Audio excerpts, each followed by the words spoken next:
Let's review Asuka Langley Soryu, shall we? She's a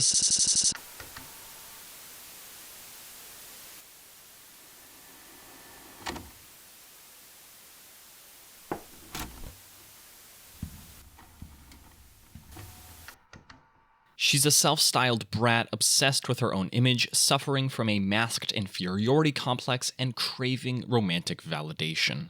For 21 episodes, she exists as a subversion of the heroic archetype, everything our protagonist Shinji ought to strive for, accepting her attitude. Beneath her confident veil lies an abrasive demeanor, short temper, and self-destructive pattern. How then did Asuka transcend her role as a literary shade to become one of anime's most polarizing characters? And when does independence devolve into isolation? Well, those are the questions we're seeking to answer in episode 22 of Evangelion.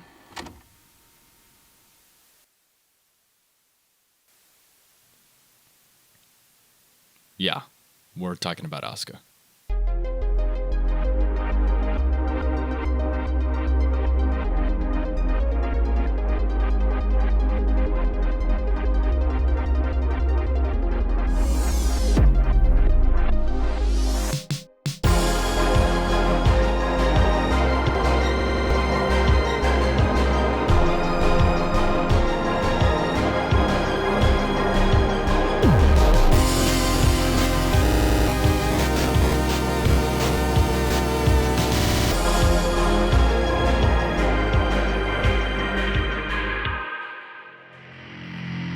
The second episode in our fifth and final act, the director's cut of episode 22, is by far the most revised. According to sources, 110 previously unseen cuts were added, over a third of the entire episode, in addition to the already numerous redrawn and recomposited shots. Much like episode 21 before it, we're gifted a cold open and nearly 5 extra minutes of runtime, another obsolescence of formula, all in the service of dissecting one of the show's most divisive characters. So, with nearly 30 minutes of footage to analyze, let's waste no time in learning what it is to be human.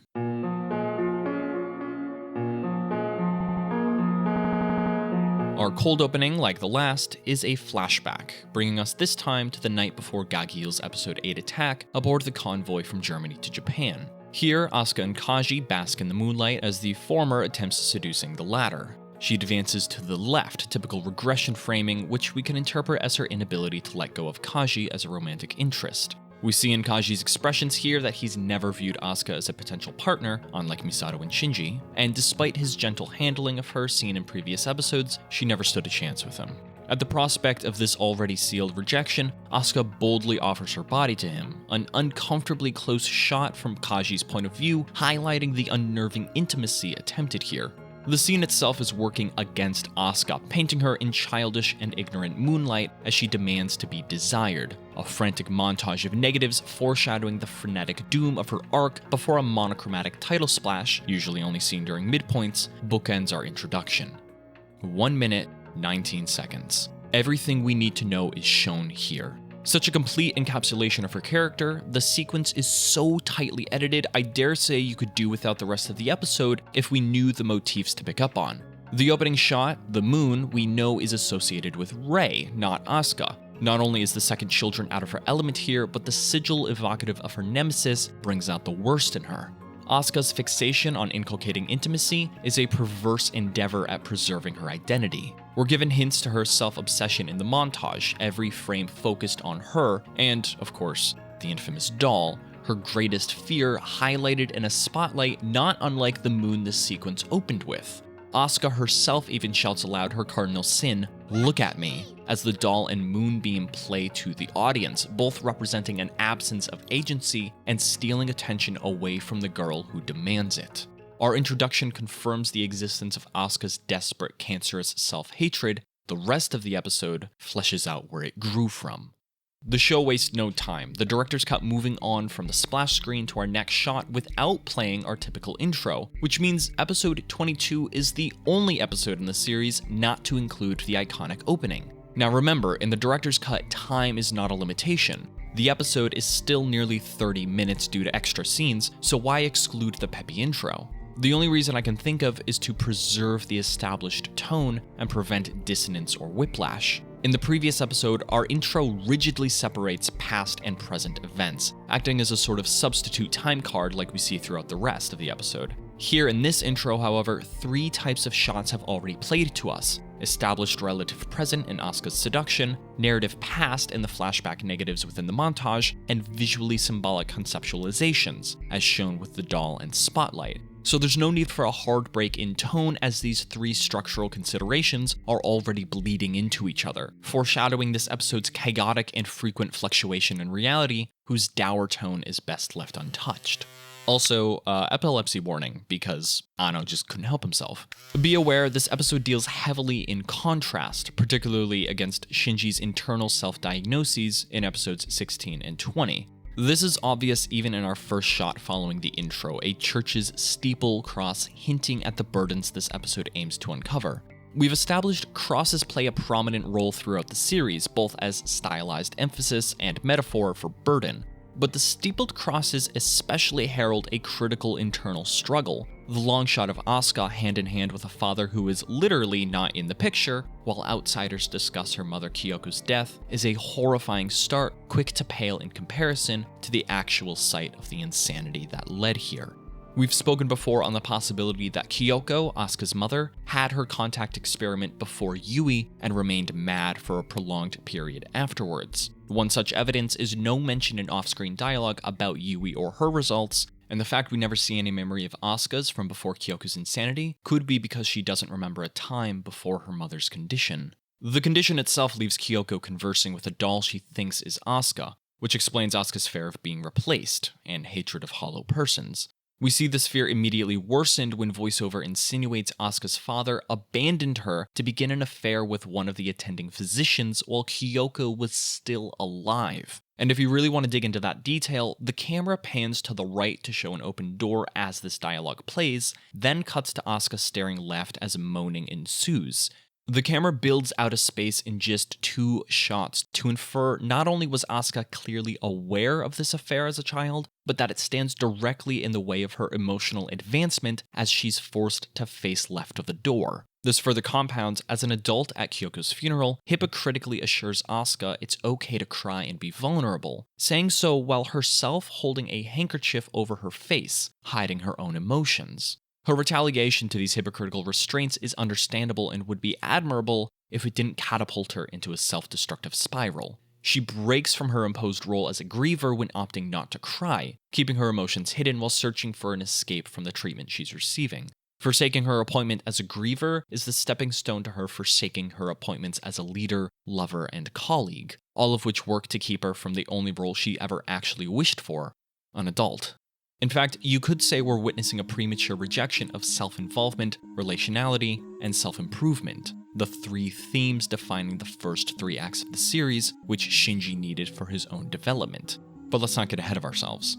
With her rejection of expectations and assertion of self-provision, we're catapulted into the present, where these thoughts, among others, drag her sync rate to new lows. Having lost her previous angel engagement and now on a losing streak of 4, Asuka's entered a cycle of self-destruction. Her inability to accept defeat feeds into anger and distraction, which lowers her ability to win.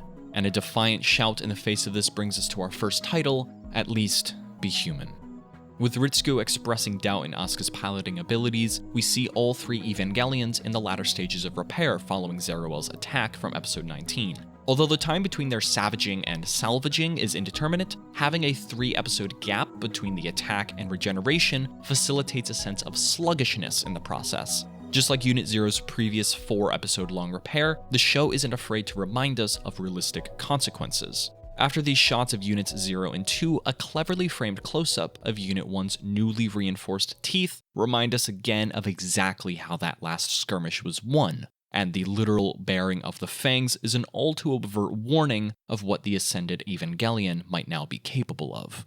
We're then teased information about additional Evangelion units under construction, although this is leaked through non-official sources to Hyuga and then Katsuragi. Normally, we'd expect classified information like this to come straight from Gendo or even Seeley. Instead, we see the once tight-knit networks breaking down and intelligence leaking out, as those higher channels, Gendo especially, further remove themselves from both the on-the-ground situations and the audience. The distancing from humanity and us leaves Misato as our new surrogate, further ascending her to the role of motherliness by providing us with the hints we need.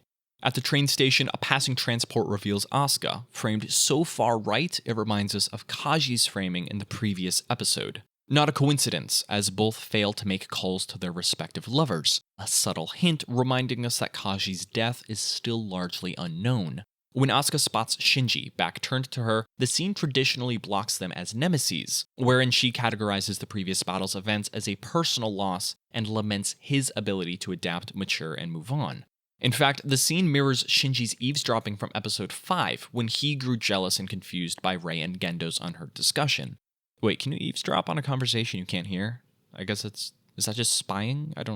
Anyway. In this situation, though, Shinji has ascended to replace his father, and Asuka's taken Shinji's place as the bewildered and envious onlooker. And let's not forget how that ended for Shinji in his following battle. Pen helps demonstrate the tense silence now standard in the Katsuragi household as Asuka receives a call from her mother in Germany. Brilliant little gotcha on Gainax's part to see if we're paying attention. We did just see Kyoko's funeral, after all, so who's really calling? This is one of my favorite scenes, what with the understanding that Asuka's stepmother is likely the doctor her father chased, and Asuka twisting off to the left when taking the call regresses like on the aircraft carrier. We have two inserts, the exterior insinuating the passage of time, and the left-facing head lift, which, paralleling Shinji's rise to heroism, represents Asuka's stubbornness. There's also the contents of the phone call itself, Asuka's first words in German roughly translating to, "Hello? Mother? We just finished eating. What about you? You want me to introduce him? Please, of course not. He's not sociable." Not only is Shinji at the forefront of the discussion, but it's insinuated Asuka's already talked about him incessantly to her stepmother. A hint that maybe she has feelings for him? Anyway, Asuka remains closed off before the bathtub scene. Bathtubs are a new motif for Asuka. As opposed to the ocean where she thrives, it's a closed personal body of water, the opposite of unity. Asuka refuses aloud to share the same water as her housemates, rejecting any even indirect form of connection. Shots of her heated statements are interspersed with the bathwater's reflection, inferring a dialogue between the girl and the water. There's no shortage of equivalences between the reflection and themes we've seen previously. Perhaps it's a placeholder for baptism, which Misato and Shinji have subjected themselves to, or a stand-in for the human soul to say she's refusing connection with others. Or perhaps the scene is simply Asuka refusing self-reflection. Regardless, she doesn't feel alone while admitting her self-hatred. Nude and vulnerable here, Asuka is open only with the audience. It's a horrific contrast to Shinji's bath way back in episode 2, where not only female garments, the mention of a washing machine, and the subject's nudity all emphasized his vulnerability and need for cleansing, but Shinji conversing with Misato and then slipping willingly into the tub displays his early openness to alteration and connection, whereas here we have only Asuka's stubbornness and Misato forced to watch from behind a closed door. Others have additionally pointed out Gainax's refusal to frame Asuka's nudity as appealing. While most shonen wouldn't hesitate to highlight a woman's allure, and Evangelion itself showed off Asuka's body even in theme-relevant moments before, the stark realism and restraint shown in the close-ups and her covered body language here emphasize an understanding of the message's gravity. This seriousness persists with Asuka's continued sync failure, which causes Ritsuko to consider changing Unit 2's core and Asuka out as pilot. Over a half cup of coffee, marking yet another pivotal moment between Akagi and Katsuragi, the latter laments possibly altering their living situation, which Ritsuko balks at, mocking Misato's failure to keep her game of house together. Understanding why Misato bites back so viciously at this isn't difficult. Game of house is the same phraseology Kaji used back in episode 15 to describe an ideal normal life between he and Misato. See, I told you we'd come back to this. When Ritsuko mocks the game of house falling apart, she's unknowingly throwing shade at the prospect that Kaji and Misato could ever have a happy life together, or a family. A prospect which, now forever gone, only reminds Misato of Ryoji's death.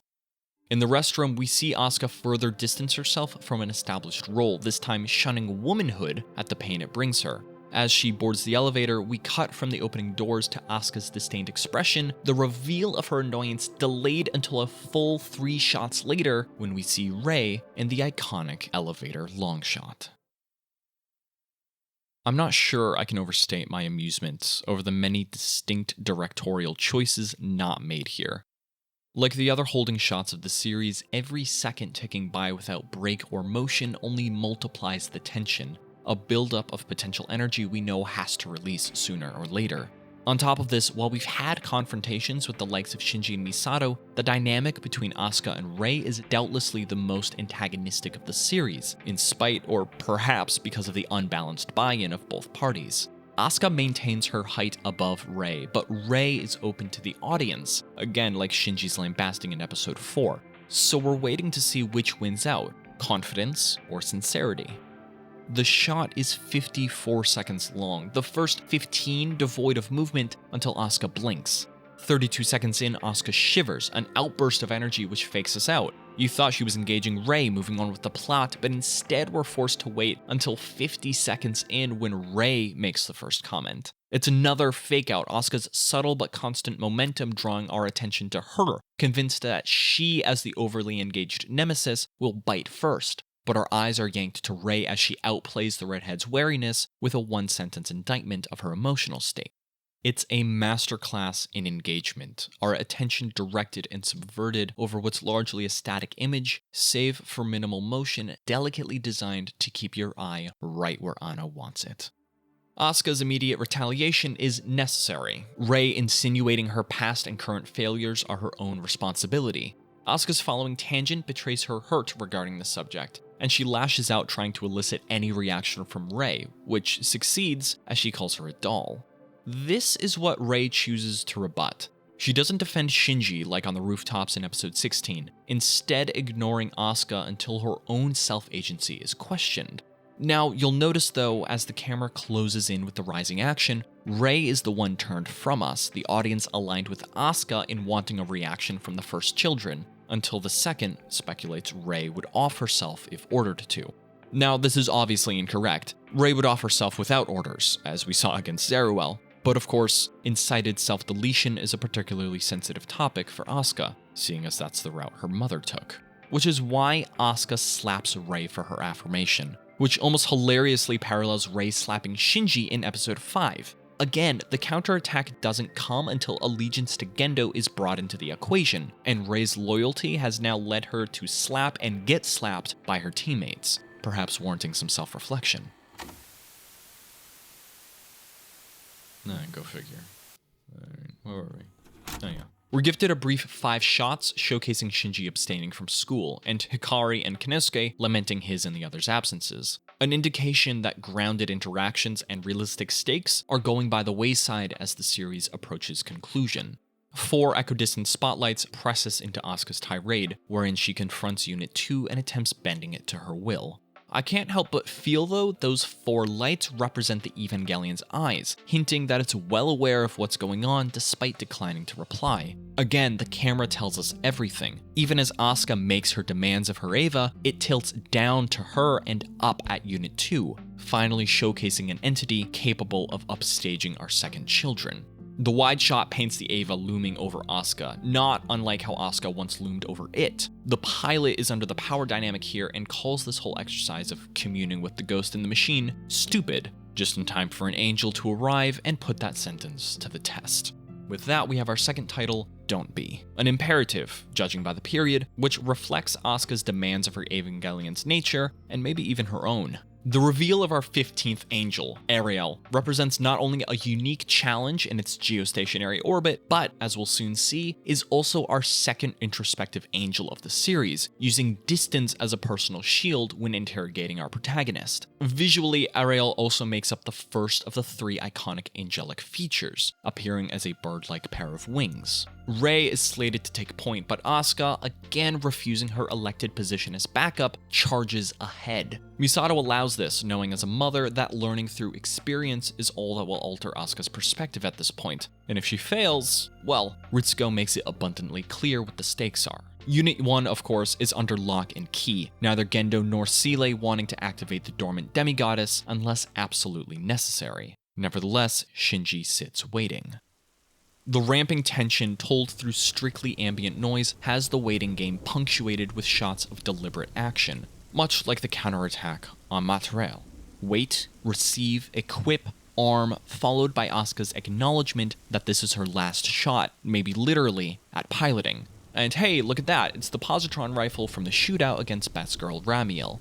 Unfortunately, Asuka's disadvantage is foreshadowed in the weather, not only water raining down upon her instead of her raining over it, but the clouds blot out the sun she's associated with. Our fiery beacon of hope is taking this challenge in the dark. Asuka characteristically chides the opposition just in time to get blasted, the multicolored halation we expected from angels appearing first as sunlight refraction before all heaven breaks loose. Bizarrely though, while we'd expect a laser or impact, we instead get a light. No heat or sparking or even cringe from the Eva, just sheer brightness. But for Asuka, who spent her whole life avoiding truth, the light of God, that is the meaning of Ariel's name, is the worst weapon imaginable. Hyuga says Ariel is literally made of light, making this projection an extension of its body. What the assault lacks in kinetic impact, it makes up for with effect, as Handel's Messiah blares the chorus Hallelujah as this exchange takes place. Whether this attack is truly malicious or emotionlessly curious of the angel is a debate for another day, but we can all agree an eldritch being demanding honesty of anybody is a nightmare none of us would volunteer for. The immediate effects become clear as Asuka's mental contamination drops her sync rate, and she fires blindly into the sky in wrathful response. The shots go wide, Asuka clutching her face and Unit 2 dry firing. If Asuka's not handling the controls, then does the mutual head clutching indicate Kyoko's soul is forced to confront herself as well? Asuka screams to stay out and not come inside her, words carrying a sexual undertone which adopts a new layer of horror when we remember this light is equivalent to Ariel's body, a literal forcing of the self into the other, not unlike Zeruel into Unit 1. At Asuka's cries, a barrage of 3 words obfuscate the frame, the most prominent and repeating of which is Nein, German for no. We also see a nondescript sigil, perhaps smeared kanji, I truthfully don't know. Every time this symbol appears, however, understand it's an insert from later re-releases intended to replace a frame which said sex. What appears happened is that sex was the word originally designed to show directly after every instance of Nein, literally no sex. But Gainax was likely forced to self-censor before appearing on public television. When Anno had the chance to alter the footage in the director's cut, they were able to substitute back in the original sex frame. Once Evangelion's popularity warranted a worldwide release, however, the sex frame was again removed, leading to at least 3 different versions of this episode which may or may not contain those frames. Now understanding the intent of these frames to spell out no sex though, we have Asuka's verbal and visual defense erected before Unit 2 reels back as if peeled open by invisible hands, forced into vulnerability before another barrage of text and accompanying sound blast assault the screen. These blasts of audiovisual interruption aren't dissimilar to the correcting flares we saw in Shinji's vision back in episode 20. Then, the show itself guided Shinji to a conclusion through diegetic noise. Given these similar insertions by Ariel, one could deduce it isn't just the angel seeking to confront Asuka with truth, but the show itself. And unlike Shinji, she's unwilling to accept these corrections. While he only experienced 2 blasts, Asuka undergoes 7, every instance following the same pattern. Asuka struggles, the Eva struggles, and the interruption occurs. On the final 3 instances, Unit 2 awakens, bright eyes showing a moment where mother and daughter are forced together. What's more, every one of the 7 instances is shot from a radically different angle, varying in height and even breaking the line 360 degrees around Asuka and Unit 2. It's an unconventional technique intended to inject visual chaos into the sequence, overstimulating our eyes and guiding us to interpret the attack as coming from all sides, invasive and inescapable. Rei's rescue efforts are in vain, leading to Ritsuko to swap Unit 2 to life support, much like Unit 1 inside Lilil, before wondering aloud if Ariel is attempting to understand the human mind, a tip-off to the audience that what we witness immediately after is within Asuka's consciousness. The blast of light and cutoff of music plunges into Asuka's mind, her younger self crying, which Asuka's older voice condemns. As with Shinji inside Lilil, Asuka will spend the rest of the episode contending with a caricature of her younger self. Her crying here is a rare show of vulnerability, quickly squashed by her repressive present facade. At this point, understanding Asuka's hatred of dolls shouldn't be difficult. To her, they represent replacement by the irresponsible. Her childhood neglect destroyed any sense of innate value, leading her to fabricate usefulness through ability. The lackluster control of her youth led her to craving adulthood and the thus necessary rejection of childish things. Unfortunately, Asuka views her traumatic memories as toys, provisions discarded for the ascent to adulthood, not managed properly like they ought to be. We're then bombarded with freakish imagery I'm not emotionally stable enough to break down, so we're just going to the doors. Actually, you know what? I will mention the 3 progressing shots of human faces, 1 infant, 1 adolescent, and 1 elder, interspersed with colorful words, not unlike the names calling Shinji forth as he emerged from Unit 1's core, possibly signifying the intended progression of life. Then again, the pained and fearful expressions of every face might reveal Asuka's apprehension that advancing to adulthood doesn't automatically absolve her of immaturity. Brief montages of wording end with a series of doorways opening. The word 9 and the substitution for sex are prominent, but we also see the German word Tod, meaning death. This occurs 10 times, the first 8 doors revealing a random assortment of colors identical to the beach variations of Shinji's introspective. The 9th door opens to red, which we've previously associated with pain, before the 10th opens to a space of white, which I interpret as truth. Coupled with the voiceover of Asuka and Kyoko, the former asking her mother not to leave or die, and the second actively attempting to die and bring her daughter with her, I'm now realizing I don't know if I can cover this on YouTube, we can surmise the words and doors represent Asuka's confusion and hesitation to embrace sex or death. Kyoko's passing, marking a painful red event for Asuka, which forces her into truth. The realization that to survive, Asuka must separate herself from her mother and let Kyoko die alone. Following her contact test, Kyoko becomes a devouring mother, a woman obsessing over her child and unable to leave her, like parental separation anxiety taken to the nth degree. Kyoko's madness, it's revealed, didn't just lead to her death, but her attempting to kill her daughter with her, and as Asuka's teenage self immediately rejects these memories, I'm left wondering if a part of her blames herself for letting Kyoko die alone, instead of dying with her. Furthermore, while Shinji's episode 20 revelations were introduced by an ocean representative of unity and his ultimate struggle with it, the doors in Asuka's mind not only represent the mental and emotional barriers she's built being recklessly stormed through by Ariel, but, as episode 25 infers, also hint at the way Asuka discovered her mother's hanging. Asuka's voiceover evolves from a desperate plea of separation into an agented rejection of childhood as her present consciousness reviles this relived trauma. The camera tightens as she does so until her face is framed like her younger self, intentionally blurring the lines between her emotional immaturity of past and present. In the original Air, Ariel's incursion stops here. We're catapulted out to see Rei and the continued rescue attempt, but in the director's cut, we're given 2 more scenes. The first opening on the hanging doll and Kyoko's voice, re-establishing the devouring mother and her wish of dual self-destruction. Here, Asuka accepts this request, recanting on her previous aversion to death, and instead embracing the end of things on the condition that she's identified as a daughter, having missed that role for so many years now. Kyoko, however, having lost all sense of identity, poses the question, who are you? Given the spiral this causes, it's obvious that Asuka's role as a daughter, flawed as that relationship was, proved to be a key cornerstone of her psyche. Whereas Shinji cross-referenced his self-definition broadly, Asuka is unable to pursue any identity outside of her role as a daughter. Her sense of self is tied to it. Asuka, understandably, spirals into an identity crisis as she's bombarded with 4 projections of false confidence, all shots from previous episodes. Another blast of correcting sound carries us to Asuka as she admits to falsifying these characteristics of herself. The pattern repeats 5 times, a different blast of sound and spotlight playing every time.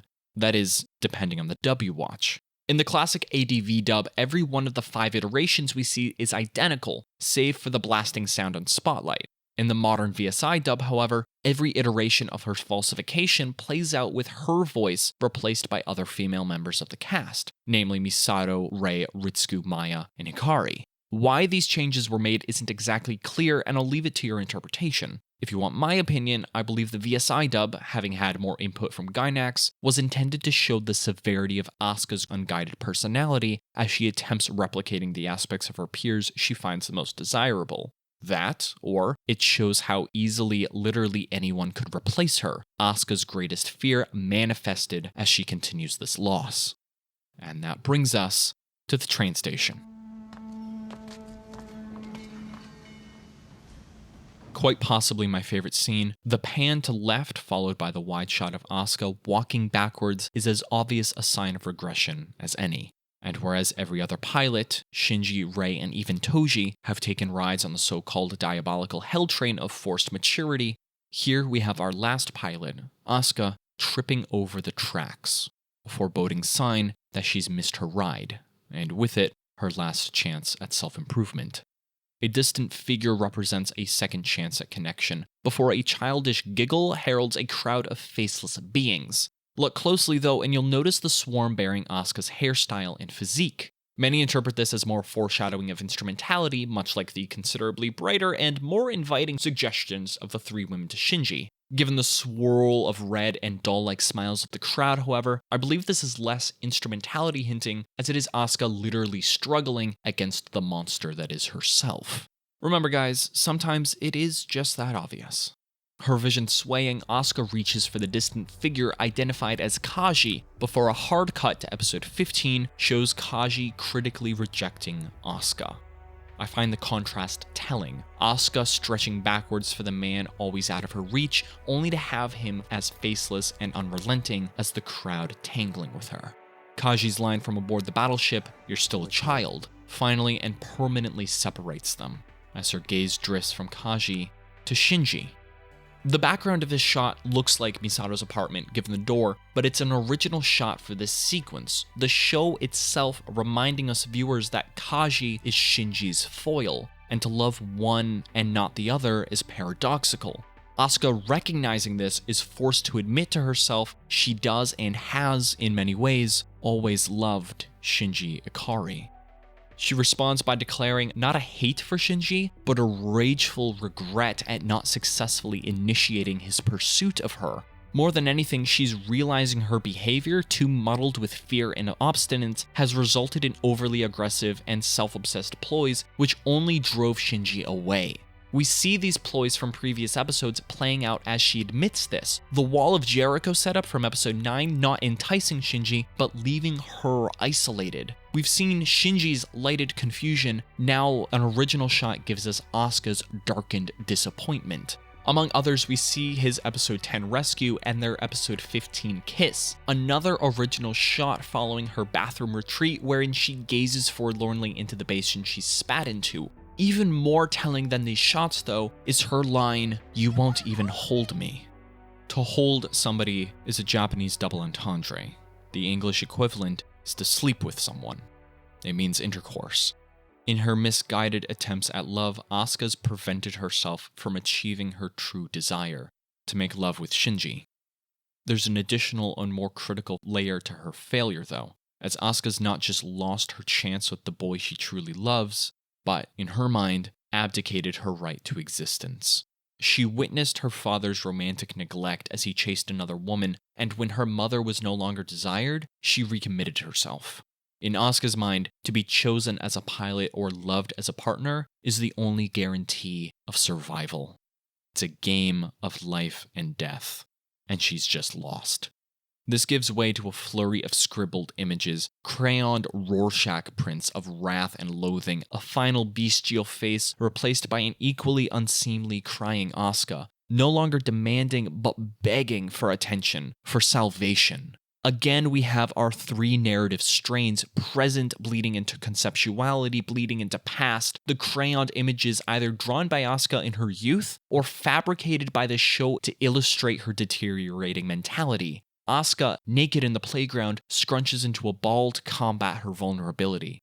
A phone rings unanswered in the background, a rejection of community, as her younger self reaches out. In her final refutation, Asuka destroys herself, a blur of imagery and memory, distorted and discarded, as all that remains is the head of a doll, decapitated like Unit 2. All of Asuka's earnestness and innocence is reduced to her most hated object. The blurred montage between rejection and decapitation features distorted frames of previous episodes, most focused on Asuka in negative, torn like photographs, blown out, flipped, even the back of painted cells. 2 more montages play between her child self asking, "Do you love me?" The simplicity and hurt of that question shown in the bouncing head, and Asuka's insistence on isolation shown in chaotic rapidity. She is irresponsible, unaccountable, and unable to form human connections. So what's the difference between her and a doll? Bathed in red, the inhuman face breaks into an assault of scribbled words, ranging from simple concepts like father, mother, privacy, and invasion to obsessive-compulsive attachment behavior, psychological breakdown, and mental contamination. Then raw begging, "I'm not a doll. Don't violate me. Stop it. It hurts. I hate you so much. Don't be." Death. Where Shinji's despair was the sickness unto death that led to his rebirth, Asuka's desire to forego existence keeps her from resurrection. What does not exist cannot die, and what cannot die cannot be reborn. The 5 seconds of cacophony, Asuka's screams, and the sound of rending material overwhelm the audience in Asuka's anguish. Whether it's a strip of film or her mind itself tearing, the cutoff to silence is more jarring than continued chaos, as a fade-in to our huddled second children describes her mind as defiled, another intentional equation to sexual violence illustrating the severity of Ariel's invasion. Cutting to Unit 2's positron rifle lying uselessly by the toppled cars re-emphasizes Asuka's lack of defense against Ariel, a similar if not as literal disarming as when Zeruel attacked. The sudden mid-chord continuation of Handel's Messiah assures the audience that we've re-entered reality, Unit 2 now a barreled fish as Nerve struggles to save Asuka from the brink of death. Shinji insists on intervening, but given Ariel's ability to infiltrate minds and Unit 1's status as ascended, the chance of Yui's compromise leaves her and Shinji firmly rooted. Plus, Nerve knows Shinji's previous engagement with an introspective angel nearly cost him his life, even if they won't admit it. Still, it's interesting to consider if this conflict with Ariel would have gone better with a less deteriorated mind. Gendo orders the use of the Lance of Longinus, forced to reveal a card from his hand, as Misato realizes the lie to keep Evangelions away from Adam was another farce. We learn Gendo also knows of the mass-produced Evas and is using this opportunity to untether Lilith, giving her time to recuperate as he bends the projection to his will. Remember in episode 14, the mission to salvage the lance and pin Lilith with it was greenlit by Seele, so Gendo is doing away with that failsafe now before the committee can refuse him. Thus, Rei descends to Terminal Dogma, in doing so passing the 6th Trench of Malabolge, a reference to Dante's Divine Comedy and the 8th Circle of Hell, Malabolge, where souls are punished for the sin of fraud. The 6th layer of the 8th circle is specifically designed for hypocrites, which is to say, Rei and Unit 0 are cutting through the trench of hypocrisy to retrieve the lance. Side note, whether it's called the Lance or Spear of Longinus depends yet again on the W watch, but I prefer the former because alliteration is lit. In a fantastically animated sequence, Unit 0 launches the weapon with enough force to escape Earth's orbit, displace all cloud cover over Japan, and obliterate Ariel and its AT field in the process. The lance, of course, is lost in said process, drifting into lunar orbit, never to ever be seen again. Ever. For real. Groundside, Unit 2 stabilizes, and Asuka is required to quarantine given her mental contamination. Rei, having parted the clouds, not only releases Asuka, but the sun she's aligned with. Asuka watching helplessly as Unit 2 finally bows to her. Obedience at the cost of seclusion. The rooftop fence a visual barrier between them. Behind her, Shinji is unreachable, blocked off not just by quarantine tape, but a puddle, although whether it's Shinji or Asuka who's unwilling to swim is unclear. His modest attempt to connect is rebutted in the only way Asuka could ever reply. She's distant, turned away, locked in regression, and beneath him, the antithesis of her once strong stance as she rejects the only love offered her. As with Kaji's death, the end credits play out blackened for Asuka, a somber condolence for the girl who can't exist. With her past revealed and her character unfurled, the signature difference between Asuka and Shinji becomes not a matter of diligence or confidence or even practical expertise, but the ability to recognize within themselves the need for salvation. In defining his principles and accepting responsibility over himself, Shinji has realized the limitations of his capabilities as an individual and consequently enabled himself to seek community and intervention from others. In rejecting all definitions of self, Asuka's been relegated to a cycle of destruction, as her mother did before her. In remaining free of expectation, she has eliminated the separation of the self and the other, barricading herself into an identity of ruthless ambiguity. Paradise is a walled garden, designed to keep security and ambition distinct from each other. Desperate to have both at once, Asuka has torn herself asunder. In a story about humanity and the supernatural, the space in which non-humans exist is a telling illustration of the paths to heaven and hell. Evangelion has an afterlife. How could it not, given the weight of sin, the existence of angels, the prospect of godhood? And it's found in the relativity of humanity. Whereas the angels exist outside the self, a force to be reckoned with in physicality, the demons permeate consciousness, cognitions, and inescapable half-truths trapped within the minds of those contending with them. And these beings light the path to each endpoint, the demons of inside leading souls like Asuka's deeper into themselves until they're trapped there, in hell. The angels, by contrast, lead the worthy along the much rougher road of struggle to connection, community, the interpersonal. They are the gateway to where we sacrifice ourselves to become more than us. But that is a story for another day.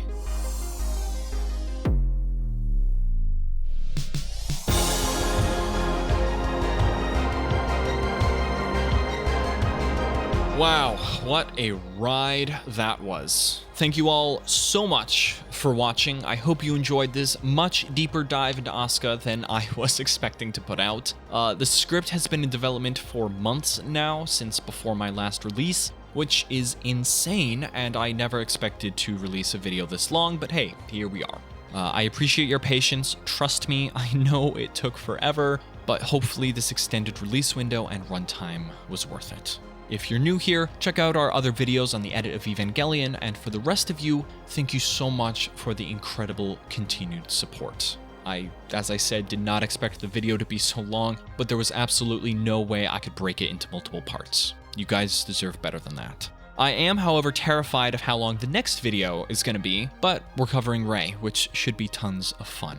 Please be sure to share this video with all the Asuka fanboys in your life and let me know your thoughts in the comments. I read everyone, even if that's incredibly ill-advised. Also, I am using a new microphone for this recording and am trying to get better about quality, particularly with, as I said, audio. So trying to move some things around, up the quality of these videos for you, especially as we near the end. Let me know if you noticed and if I sound better. But in the meantime, thank you all again for your time, attention, and support. It really means more than you know, and I cannot wait for the next one. In the meantime, I've been Gyro, y'all have been amazing, and I'll see you all on the bright side. God bless.